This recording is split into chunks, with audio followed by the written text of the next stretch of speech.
Mas eu queria contar também algumas histórias. Quando eu, conversando com o Paulo, eu falei que eu queria dar uma medalha para ele. Eu falei, olha, Paulo, a gente quer te dar a medalha, a maior medalha aqui da Câmara. Ele falou, mas eu não quero medalha. Eu quero o título de cidadão carioca. Esse capixaba que chegou aqui no Rio, aos 24 anos, ele me dizia agora, que eu achava que até já era carioca, né? De tanto que ele está integrado, de tanta admiração, de tanta luta que ele construiu aqui nesse território, mas ele quis que a gente o homenageasse com esse título. Falar do Paulo, ou do professor Paulo Amarante, a gente poderia tratar de várias lutas que o Paulo empreendeu. Eu acho que essa mesa aqui é extremamente representativa, né, dos espaços e da sensibilidade do Paulo na construção dessa luta, que é uma luta coletiva, de uma luta tão emblemática aqui no Brasil. Se hoje a gente tem a Lei 10.216, né, de 2001, a lei antimanicomial, que mesmo assim a gente acha que poderia avançar mais, né, Paulo? Mas a gente tem esse instrumento de luta, foi graças ao Paulo e a tantos lutadores que o Paulo representa aqui hoje. Foi esse impacto nessa construção de uma luta que, como está representada aqui nessa mesa, que foi construída ao lado dos usuários e dos familiares. São os trabalhadores da saúde ao lado dos profissionais, dos familiares, dos usuários, para romper com uma trajetória de tortura, de sofrimento e de privação de direitos, que é a trajetória manicomial. A gente lembrar do que foi Barbacena, né, do que foi aquela tragédia, aquele holocausto, né, como se refere, lembrar desse passado e olhar hoje para o que foi construído, para tantas lutas que o Paulo conta no seu livro, né, Loucos pela Vida, de toda a trajetória, desde a Carta de Bauru, a todas as mobilizações coletivas, as articulações. Foi uma luta que veio da base, uma luta que realmente transformou a instituição, transformou a estrutura a partir da organização coletiva da base. E isso não é qualquer coisa. Eu poderia estar aqui citando, Paulo, os vários livros, eu tenho todas essas referências aqui, né? O Paulo construiu essa luta desde a década de 70, acompanhou esses debates da política de saúde mental, foi fundador e presidente nacional, né, da Abrasme, foi eleito presidente de honra. Ele acompanhou de perto o conjunto das discussões que levou à criação do SUS. A gente precisa falar do SUS, Siddhartha comentou aqui, Iracema também comentou, esse sistema único de saúde que tanto é atacado todos os dias, mas Paulo esteve também nessa luta. A luta também para a criação dos moldes atuais da rede de atenção psicossocial, a RAPS, tão necessária de ser ampliada. É necessário que a RAPS integre todos os territórios brasileiros. Nós ainda não alcançamos o número de CAPs suficiente no território brasileiro. E o CAPS é para ter essa função territorial, é para estar atuando ali, próximo, né, de onde as pessoas circulam, de onde elas vivem, onde elas trabalham. E é o oposto, exatamente, é o oposto do que se pretende com a lógica manicomial, que é a lógica, né, prisional, travestida de saúde, é a lógica prisional, é a lógica autoritária, é a lógica da repressão, é a lógica da interdição, da exclusão, da separação.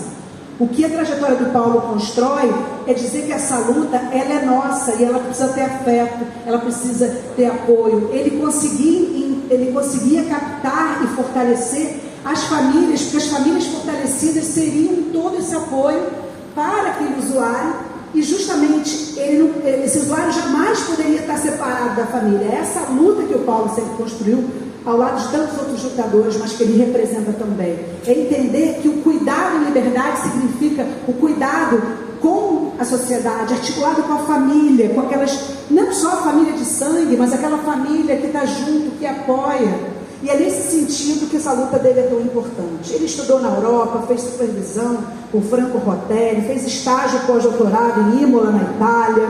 Ele é doutor honoris causa pela Universidade Popular das Madres de Praça de Maggio. Ele publicou vários livros que são referências importantes, Teoria e Crítica em Saúde Mental, Loucos pela Vida, que eu já citei, O Homem e a Serpente, Outras Histórias para a Loucura.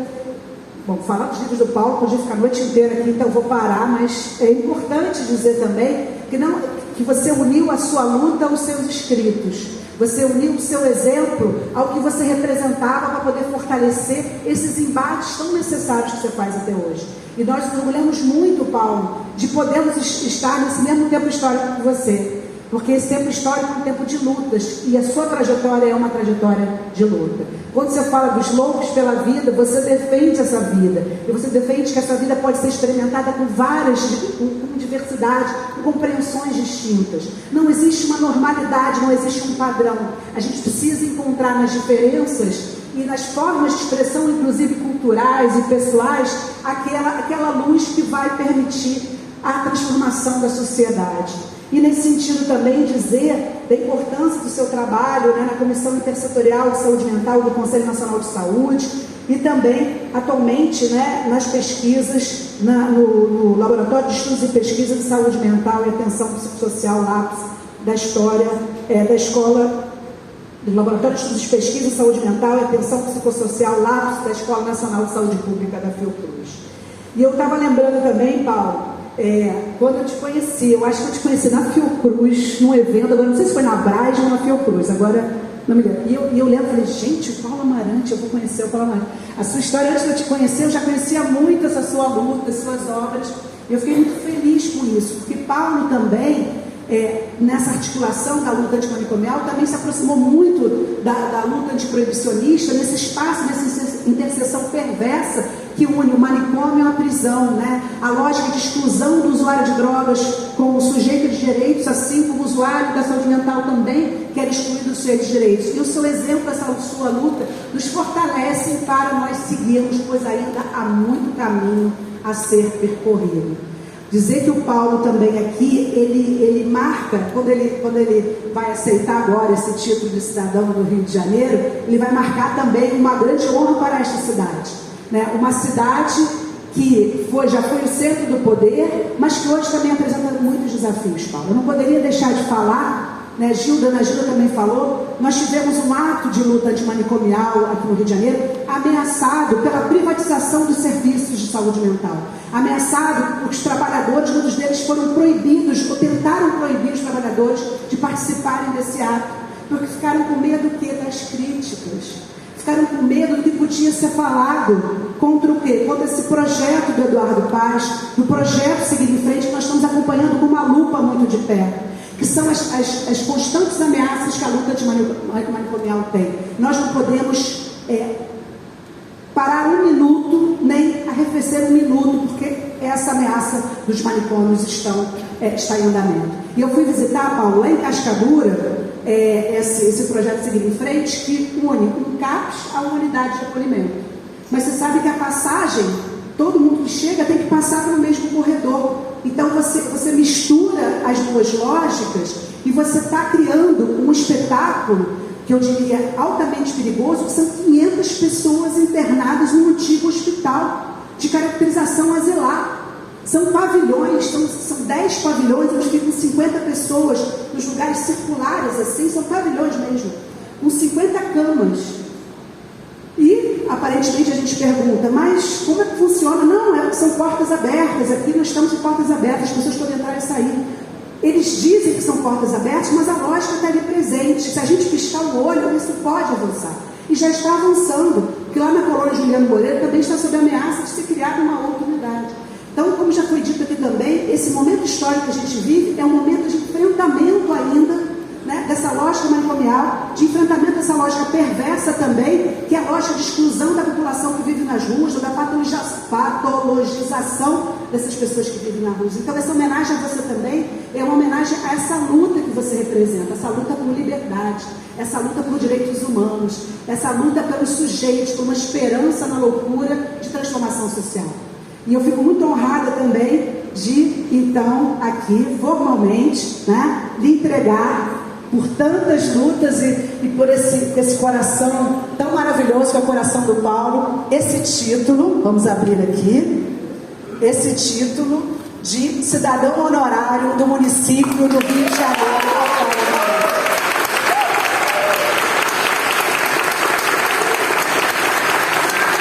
O mais novo carioca da cidade.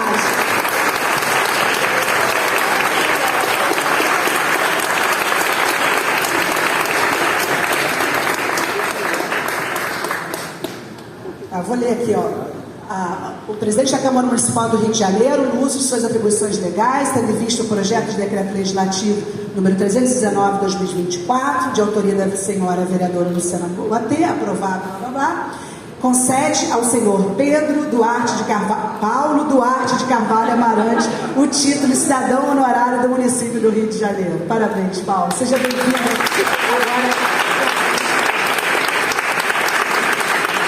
Obrigado. Eu vou falar em pé, vou falar rapidinho. Eu posso manter meu nome, né? Então, eu queria uma nova cidadania. Quando é o título, vou manter meu nome. Como falei, não vou falar muito. Eu estou muito emocionado também. Realmente é um momento, por tudo que está acontecendo aqui, Luciano. Realmente parabéns a você, a Cel, pelo trabalho. Você lembrou aqui, você me perguntou, qual a idade você veio para cá? 24 anos, eu lembrei. Eu era, na época, literalmente um menino. Eu ainda estudante de medicina, eu fui trabalhar no hospital psiquiátrico, que não por acaso, eu sempre falo isso agora, chamava Colônia de Alienados. Acho que poucas pessoas se preocuparam em pensar nessa terminologia. Eram verdadeiras instituições de apartheid. Se retiravam as pessoas chamadas loucas da cidade e colocavam espaços fora. Em geral, eram colônias agrícolas, longe. Na época, a colônia Juliano Moreira era uma viagem. A do Rio de Dentro era uma viagem. A de Vargem Alegre eram outros locais. Eu fui trabalhar na colônia Alto Botelho e com a expectativa, eu queria ser um médico, curador, tratador, gostava de filosofia, gostava de arte, gostava de música, tocava numa banda de estudantes, né? Primeiro em geral, depois de médicos. Depois vim para o Rio de Janeiro, toquei inclusive com o Ricardo aqui numa banda que chamava Banda de Lá, que era lá em Niterói. E depois toquei numa outra banda cuja baterista era Jandira Fegali. Eu tive uma trajetória. Você fez uma música bonita que nós tocávamos, chamada Vitória. Eu fiz uma música chamada Vitória, que era a tentativa de não perder o meu vínculo afetivo. Então fiquei decepcionado quando entrei no hospital psiquiátrico. Fiquei chocado. Aquele espaço de violência, de exclusão. Nunca me esqueci do cheiro. Eu escrevi uma vez naquele meus casos, o cheiro do hospício ficou na minha cabeça. Eu reconheço o cheiro de hospício em qualquer lugar que eu ando. Então, quando eu entrei em CAPS, no Brasil, que eu falei que era um CAPS Comes, quase me mataram. Como é que você fala? Eu falo, primeiro pelo cheiro. O cheiro vem de cá, e depois você vai ver as relações, etc. Então, eu saí do Espírito Santo com a expectativa de conhecer o Rio de Janeiro, uma grande cidade. Agora eu vou conhecer a verdadeira psiquiatria. E fui parar em hospícios aqui, que eram a mesma coisa. E aí isso começou a me mostrar que o hospício é tudo igual. Né? O hospício não é só um local ruim de tratamento. Os hospícios são espaços de exclusão, de gestão de populações para as quais o Estado não tem políticas de produção de vida. Cemitério dos Vivos. Cemitério dos Vivos de Lima Barreto. As pessoas nascem para morrer socialmente, como o Cemitério dos Vivos, ou nascem para morrer de bala, necropolítica, nascem para morrer nas ações das polícias, de fome, de miséria, nos guetos, etc. São populações, desde lá da grande internação, que o Michel fala agora, que não tem espaço social, não tem políticas para nascerem bem, para viverem, para ter saúde, para ter educação, para ter trabalho, etc. Então a gente precisava fazer alguma coisa, né? Isso implicaria, eu me lembro de eu falando isso nessa casa com o querido ex-vereador, né, que faleceu, Augusto Boal, eu falando, então a gente queria fazer coisas que mudassem a vida. Ele falou, então vocês querem, olha, muito perfeito, vocês querem mudar o mundo, né? Eu falei, é mais ou menos isso. Ele falou, é uma ótima ideia. Bom, era um cara, né, era uma ótima ideia, vamos mudar o mundo. A gente muda o mundo assim, nas nossas relações com as pessoas, aos poucos, fazendo. Então a coisa era envolver os sujeitos que estavam submetidos a essa política, que eram os usuários familiares. E realmente, né, era preciso criar um movimento social. Temos o movimento de trabalhadores do hospital, que virou o movimento por uma sociedade sem manicômio, foi um movimento de luta antimanicomial. Então, realmente, né, Luciano, eu acho que esse momento, a gente vê assim, o fruto, não é só do meu trabalho, foi um coletivo, um grupo grande, que foi crescendo no Brasil, mas que foi pegando essa crítica a esse modelo, essa prática, a compreensão do que serve essa prática, como ela é relacionada. Cada vez que a gente anda, está falando agora da luta antirracista, antiproibicionista, a gente vai vendo com mais clareza que não é só antimanicomial. A gente vai andando e vai vendo que outras inter-relações tem de opressão, de repressão, que a gente vai podendo construir e ter respostas, lutas, incidências específicas, né? Então, realmente é um prêmio a gente poder ver hoje, e fico feliz assim, de ver pessoas, o nosso presidente, que já conhecia, o Marcos, nosso diretor da escola, o Siddhartha já conhece esse movimento, mas tantas outras pessoas, ver a riqueza desse movimento, da luta antimanicomial, na área das artes, da cultura. Os nossos blocos de carnaval estão sendo exportados aí, já para a América Latina. Semana retrasada nós fizemos uma roda de samba na Universidade Nacional de Lanús, né, com o pessoal argentino do Loucura Suburbana, e tocaram samba, hein? Vou falar para você, porque aqui a gente tem alguma formação musical, quando você olha assim, aquela coisa de marcha fúnebre, quando você vê aquele samba que não roda, né? Não, é tocar o samba. Então a gente tem os grupos de teatro, os grupos de música, a Harmonia na Orquestra, que já saiu na América Latina fora, né? O Tapirando Pirado Pirou, que agora está fazendo também trabalhos fora. O museu é conhecido internacionalmente. Então a gente tem um trabalho que hoje se pode dizer, é um trabalho realmente de uma nova construção social da sociedade com a loucura, novas relações, novas formas de poder pensar a diferença, a diversidade. Isso se dá graças a uma concepção que nós todos construímos, né? Um percurso que nós todos construímos, de pensar que a reforma psiquiátrica não é só reforma de serviço, não é deslocar o lugar do atendimento, do tratamento, mas tem uma ruptura com aquela psiquiatria arcaica, os saberes, os conceitos, com as novas práticas, com novos recursos que passam pela arte e cultura, pela economia solidária, que é fundamental. E eu acho que hoje aqui, das falas, né, de toda a discussão que a gente viu, a importância que a gente tem que atualizar essa agenda. Eu acho que uma coisa é realmente atualizar a agenda da participação política da sociedade no SUS e na reforma psiquiátrica. Eu lembrei agora que eu queria ter falado, eu falei, mas eu vou registrar. Porque eu lembro com muito carinho o dia do aniversário do Sérgio Aroca, na casa dele, em Santa Teresa, que ele me convidou para a Fiocruz, né? E que eu brincando, eu falei que eu estava meio sem cidadania já, porque eu tinha saído de Colatina, da Princesa do Norte, e tinha perdido a minha cidadania colatinense, que eu estava meio, ainda não era, eu estava assim meio procurando para onde ir. Ele falou, vão para a Fiocruz comigo. Ele e a Sônia Fleuria, que eu devo muito, também fundou lá o NUPS. Aí eu falei, agora eu sou fiocruzense. Eu virei durante muito tempo fiocruzense. Foi uma identidade orgânica, eu diria, realmente psicológica, subjetiva. Então eu acho que uma questão realmente, eu estou falando isso no caso do Aroca, dizer, é importante a participação. E a participação social não é escutar as pessoas e voltar para o gabinete para fazer. É fazer com. A gente tem que aprender uma forma de construir com a sociedade esse novo cenário, essas novas práticas. A outra questão são as estratégias de reinstitucionalização, fundamentalmente, que estão utilizando esses espaços ditos, entre aspas, de comunidades terapêuticas, esses espaços de internação compulsória, estão acontecendo, que estão crescendo. Aliás, sobre a participação, falando da repressão aqui no Rio, certo terror de participação, certa ameaça, né, das pessoas participarem, isso é absolutamente antidemocrático, autoritário.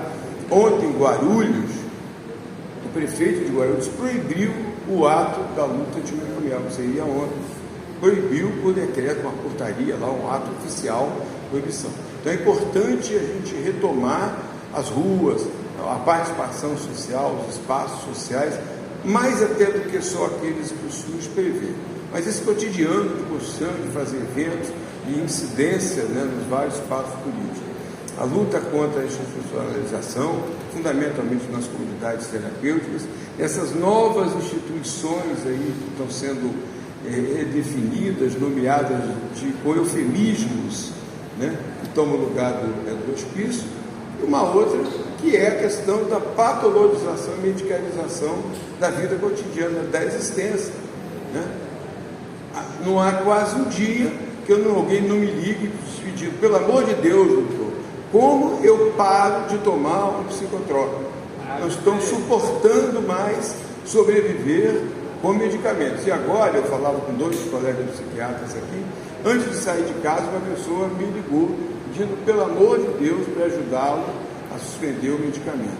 Então, a psiquiatria aprendeu muito a prescrever, né? Eu estou fazendo parte do Instituto Internacional Pediatra da Psiquiatra, mas não sabe desprescrever, não sabe desmamar, não sabe retirar. E está havendo uma grande interferência do complexo médico-industrial financeiro no campo da saúde mental, patologizando a vida para, com isso, produzir mais doenças e vender mais tratamentos.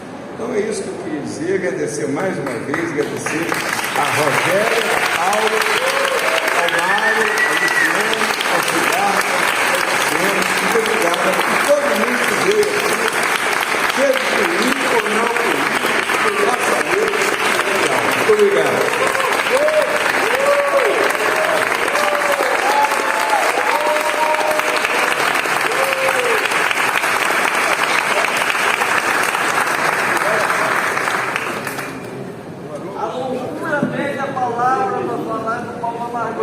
Agradeço, então, a presença de todos.